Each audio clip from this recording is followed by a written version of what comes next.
Dr. Rick Jacoby here. Let's talk about obesity. Obesity is measured by lots of different parameters, but basically if you're over 25 on the BMI, the basal metabolic index, then you're considered overweight. Over 30, you're considered obese. Now that may be not the best parameter to look at or the metrics.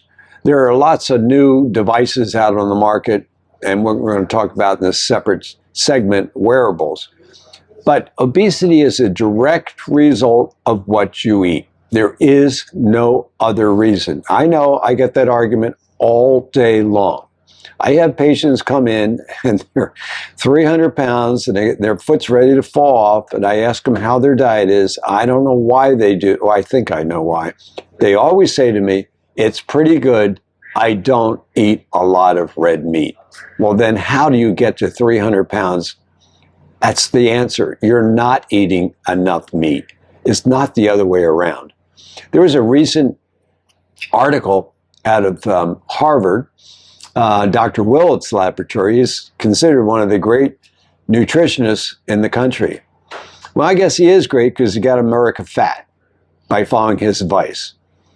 But he's funded by big farming and big pharma. So naturally, he's going to give that story of how to get fat. So follow his advice. You'll be fat, you'll be sick, and he'll be well endowed at his university, Harvard. So he had a recent article, eating 2 helpings of meat a week leads to a 30 to 40% increase in diabetes. That article was sent to me by multiple different people, and I read it, Journal of Nutrition, funded by big farming, basically the food industry.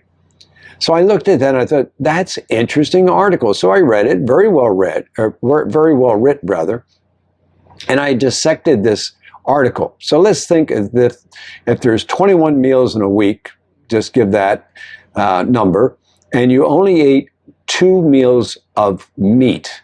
They were implying that because you ate 2 meals of meat, you got fat.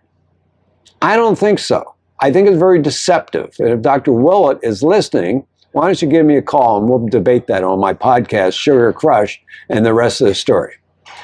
Really what you're saying, Dr. Willett, is that if you eliminated meat from your diet down to only 2 meals, you would have an increase of fat and eventually obesity and eventually diabetes and every disease that goes with it. So you implied that it was the addition of meat. No, it's the subtraction of meat. From 21, you subtracted 19 meals of meat. That's why you had diabetes. That's duplicitous advertising for the food industry.